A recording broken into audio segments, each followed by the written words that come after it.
मैं आपको सुनाने वाला हूँ मुंशी प्रेमचंद द्वारा लिखी कहानी पंच परमेश्वर।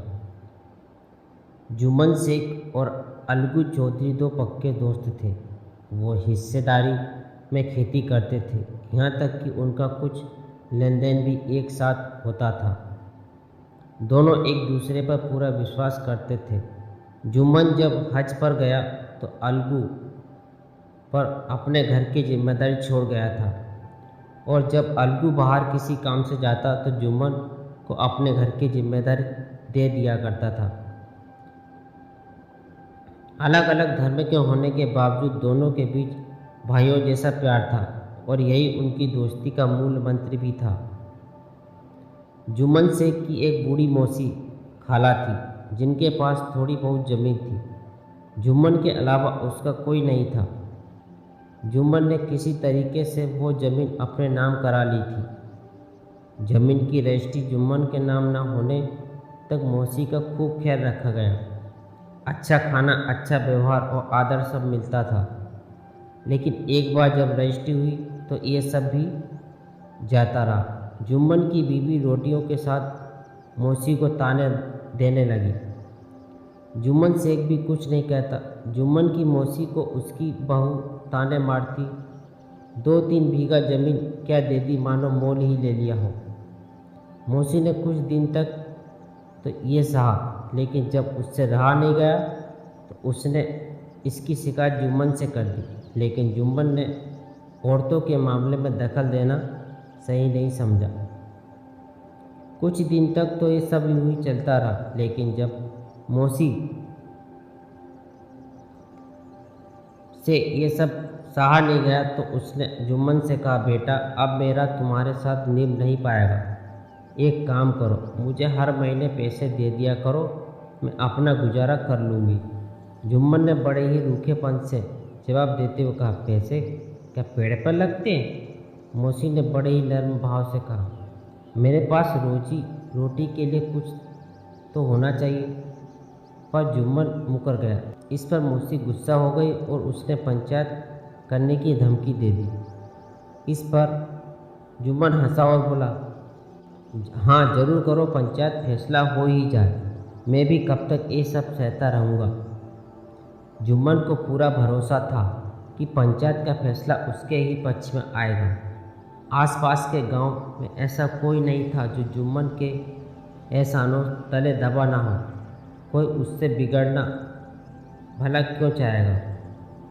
उसे अपनी जीत पर कोई संदेह नहीं था, क्योंकि आसमान से फरिश्ते तो पंचायत करने आए नहीं। इस बीच बेचारी मौसी हाथ में लाठी लिए एक गांव से दूसरे गांव दौड़ती रही। एक एक कदम चलना मुश्किल हो रहा था, लेकिन अब बात आन पड़ी थी तो उसका निर्णय होना तो ज़रूरी था। गांव में शायद ही ऐसा कोई शख्स होगा जिसको बुढ़िया ने अपना दुखड़ा न सुनाया हो। किसी ने तो बुढ़िया की बातों को ऊपर ऊपर से ही सुना, तो किसी ने उसके प्रति अपनी संवेदनाएं दिखाई। ऐसे बहुत ही कम लोग थे जिन्होंने बुढ़िया की बातों को गौर से सुना हो। सब तरफ घूम घाम के अंत में बुढ़िया अलगू चौधरी के पास पहुंची। अपनी लाठी किनारे रखते हुए उसने अलगू से कहा, बेटा तुम भी मेरी पंचायत में आना। अलगू ने कहा, मुझे बुलाकर क्या करोगी मौसी? गांव के और लोग तो आएंगे ही। मौसी बोली, अपनी मुसीबत का रोना सबके आगे रो आई। अब आना न आना उनके अधिकार में। इस पर अलगू ने कहा, आने को तो आ जाऊंगा मौसी, पर वहाँ मैं कुछ बोलूँगा नहीं। मौसी ने पूछा, क्यों? जवाब में अलगू ने कहा, जुम्मन मेरा पुराना दोस्त है और मैं उसके साथ अपना रिश्ता बिगाड़ नहीं सकता। मौसी बोली, तो क्या बिगड़ने के डर से अपने दिल की नहीं कहोगे वहाँ? अलगू मौसी के इस सवाल का जवाब नहीं दे सका, लेकिन उसके दिलो दिमाग में यह सवाल बार बार गूंजे जा रहा था। शाम के समय पंचायत बैठी। जुम्मन ने पहले से ही पंचायत में बैठने के लिए इंतजाम कर रखा था।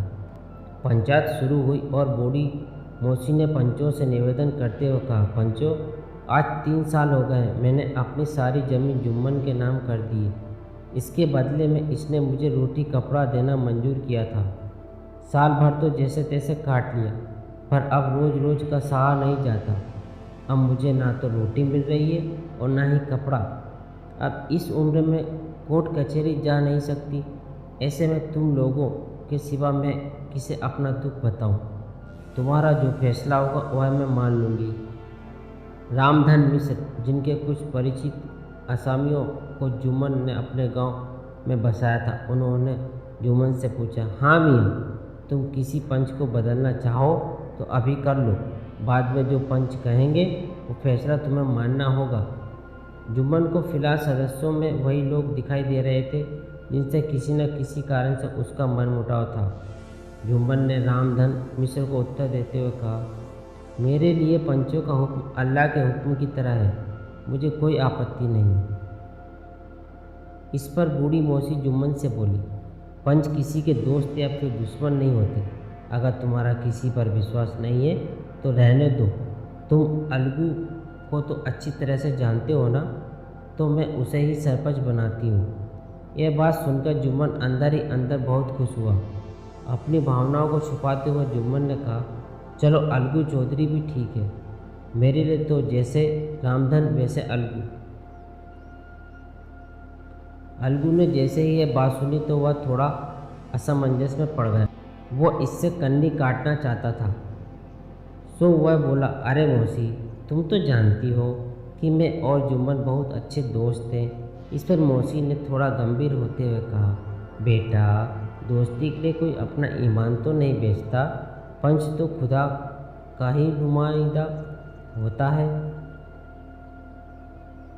इस पर अलगू चौधरी ने जुम्मन से कहा, देखो, मैं और तुम पुराने दोस्त हैं, हमने हमेशा एक दूसरे की मदद की है, लेकिन अब पंचों से जो भी निवेदन तुम्हें करना है वो करो। अलगू की बात सुनकर जुम्मन ने सोचा कि अलगू ये सब बातें केवल दिखावे के लिए ही कह रहा है, इसलिए जुम्मन पूरे विश्वास के साथ बोला, पंचों, मेरी मौसी ने अपनी ज़मीन मेरे नाम कर दी थी। इसके बदले में मैंने उनका ख्याल रखना कबूल किया था। इस बात का खुदा गवाह है कि मैंने आज तक अपनी मौसी को किसी तरह की कोई परेशानी नहीं आने दी।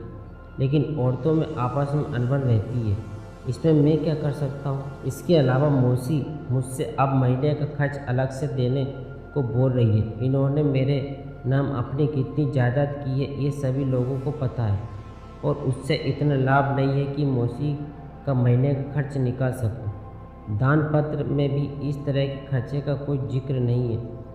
अगर ऐसा होता तो मैं इस तरह के झमेले में पड़ता ही नहीं। बाकी पंचों को जैसा ठीक लगे वैसा फैसला करें। अलगू चौधरी को कभी कभार कचहरी का काम पड़ ही जाता था, इसलिए वो कानून के बारे में अच्छी समझ रखता था और कानून का ही पक्का था। इसलिए उसने जुम्मन से तर्क करना शुरू किया। अलगू का एक एक सवाल जुम्मन को बहुत खटक रहा था।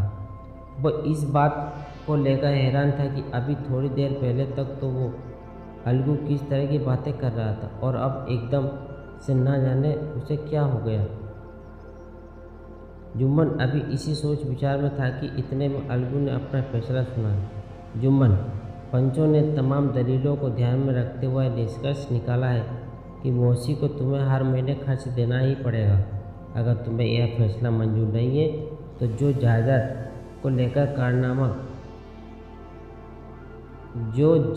को लेकर करारनामा है उसे रद्द समझा जाएगा। फैसला सुनकर जुम्मन के होश उड़ गए। उसे यह समझ नहीं आ रहा था कि यह फैसला उसका दोस्त तो सुना रहा है या फिर उसका कोई दुश्मन।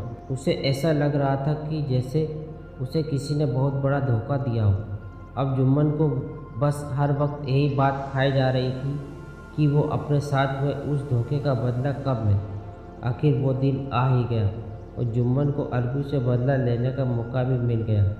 अलगू बटेसर से बैलों की एक जोड़ी खरीद कर लाया था, जिसमें से एक बैल की मौत हो गई। इस पर जुम्मन सबसे कहता फिरता, यह तो उस धोखे की सजा है। इंसान चाहे कुछ भी करे, लेकिन वो खुदा सब देखता है।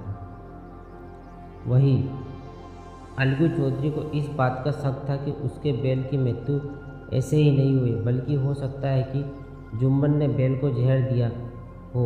चौधराइन ने भी इसे लेकर हामी भरी।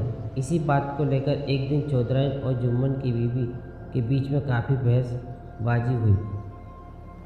अब अलगू को यह समझ नहीं आ रहा था कि वो अकेले बैल का करे भी तो क्या करे। गांव में ही एक समझू साहू नाम का व्यक्ति था। वह इक्का गाड़ी चलाता था। उसका काम गांव से गुड़ लाद कर शहर की मंडी में ले जाना और वहां से तेल और नमक आदि लाना था। समझू का मन अलगू के बैल पर आ गया था। उसने देखा कि बैल काफ़ी अच्छा है, तो दिन में 2 से 3 चक्कर शहर के हो जाएंगे। तो उसने इस बारे में अलगू से बात की। एक तय दाम में बैल ले जाकर अपने खूंटे में बांध दिया। समझू को नया बैल क्या मिला कि वो फूले न समाता। दिन में 4-4 चक्कर शहर के लगाने लगा। न उसे बैल के चारे की फिक्र होती और ना ही उसके पानी की। रात को बस रूखा सूखा भूसा सामने डाल दिया करता था। बेचारा बैल दम नहीं ले पाता था कि समझू उसे फिर हाँक देता। एक दिन शहर का चौथा चक्कर लगाकर समझू साहू वापस आ रहा था। उसने इक्के पर दोगुना वजन लादा था। दिन भर की थकान से बैल मुश्किल से ही चल पा रहा था। अंधेरा होने वाला था और समझू को पहुंचने की जल्दी लगी थी। ऐसे में वो उसे कोड़े मारकर भगाता जाता, लेकिन अंत में जानवर से सहा नहीं गया और वो धरती पर गिर पड़ा। बैल गिरा भी ऐसा कि उसने प्राण छोड़ दिए। दिन भर के चक्कर लगाने के बाद साहू जी के पास कोई 250 रुपये की कमाई बनी थी, जो उसकी कमर में बंधी थी। इसके अलावा नमक के बोरे भी गाड़ी में थे। ऐसे में गाड़ी को छोड़कर भी वो नहीं जा सकता था। इस तरह उसने रात को वहीं रुकने का फैसला किया। पहले हुक्का और फिर चिलम पीकर साहू जी अपनी नींद को भगाने की कोशिश करते थे, लेकिन ना जाने कब आँख लग गई। जब नींद खुली तो इसके साथ ही होश भी उड़ गए। कमर में बंधी थैली गायब थी। इस घटना को करीब 1 महीना बीत गया। अलगू जब अपने बैल के पैसे लेने साहू जी के पास गया तो मामला ही उल्टा पड़ गया। साहू तो साहू, उसकी बीवी उस पर झल्ला पड़ी। साहू बिगड़ते हुए बोला, यह हमारी कमाई लूट गई और इन्हें अपने पैसों की पड़ी है। कमज़ोर बैल थमा दिया और अब उसके भी पैसे मांगने चले। अगर तसल्ली नहीं मिलती तो हमारा बैल बाहर बंधा है, उसे ले जाओ। महीना 2 महीना उससे काम करवा लो, इससे ज़्यादा क्या लोगे। अलगू पहले तो शांत रहकर मामला दबाने में लगे रहे, लेकिन यह सवाल पैसों का था तो वो भी गुस्सा पड़े। दोनों का शोर सुनकर गांव के और लोग भी इकट्ठा हो गए। दोनों को शांत करवाते हुए उन्हें पंचायत करने की सलाह दे डाली। अलगू चौधरी और समझू साहू दोनों इसे लेकर राजी हो गए। फिर क्या था, घटना के ठीक तीसरे दिन पंचायत बैठी। रामधन मिश्र ने कहा, देर क्यों करें, अपने पांचों का अनुभव कर लो।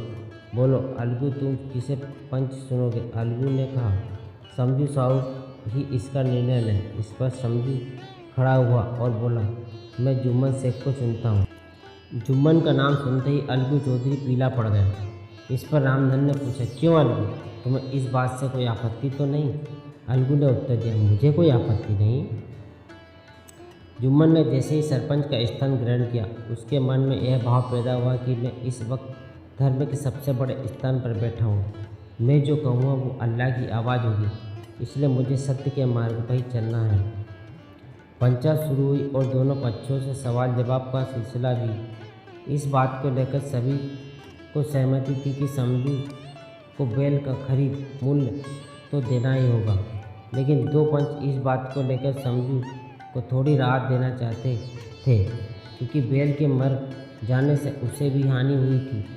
लेकिन इसके उलट 2 पंच समझू पर बैल के मूल्य के अलावा उस पर अतिरिक्त दंड राशि भी लगाना चाहते थे, ताकि कोई दूसरा पशुओं के साथ इस तरह का क्रूर व्यवहार करने से पहले 100 बार सोचे।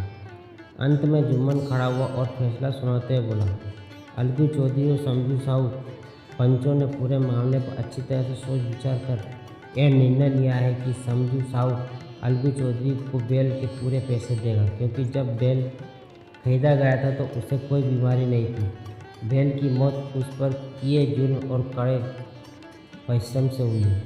इस पर रामधन मिश्र खड़े होते हुए कहा, समझू साहू ने बैल को अपने किए की वजह से मारा है, इसलिए उससे तो अतिरिक्त दंड भी लेना चाहिए। इस पर जुम्मन ने कहा, यह दूसरा मसला है, इसे अभी उठाने का कोई मतलब नहीं। इस पर झगड़ू साहू बोले, पर समझू को भी थोड़ी रियायत तो मिलनी चाहिए। इस पर जुम्मन ने कहा, यह अलगू चौधरी का खुद का फैसला है, अगर वो समझू को रियायत देता है तो यह उसका बड़प्पन होगा।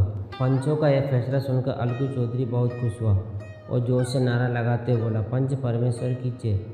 पंचायत में मौजूद सभी लोग अलगू के साथ यह नारा लगाने लगे। हर कोई जुम्मन के न्याय नीति की तारीफ कर रहा था। पंचायत खत्म होने के बाद जुम्मन अलगू के पास आया और रोते हुए उसे गले लगा लिया। जुम्मन बोला, भाई अलगू, जब तुमने मेरी पंचायत का फैसला सुनाया था तो मुझे बहुत बुरा लगा था और तब मैं तुम्हारा शत्रु बन बैठा था, लेकिन आज मुझे इस बात का एहसास हुआ कि जब हम पंच का स्थान ग्रहण करते हैं तो ना कोई किसी का दोस्त होता और ना ही कोई दुश्मन। सच और न्याय के सिवा कुछ भी समझ नहीं आता है। यह बात सुनकर अलगू चौधरी भी रोने लग गया। दोनों के बीच जो बुराई का मेल था वो आंसुओं से धुल गया और दोनों की दोस्ती और पक्की हो गई। जब हमारे हाथ में निर्णय लेने की शक्ति हो तो हमें किसी के साथ पक्षपात नहीं करना चाहिए। एक आदर्श न्यायकर्ता वही है जो सबको समान रूप से देखे।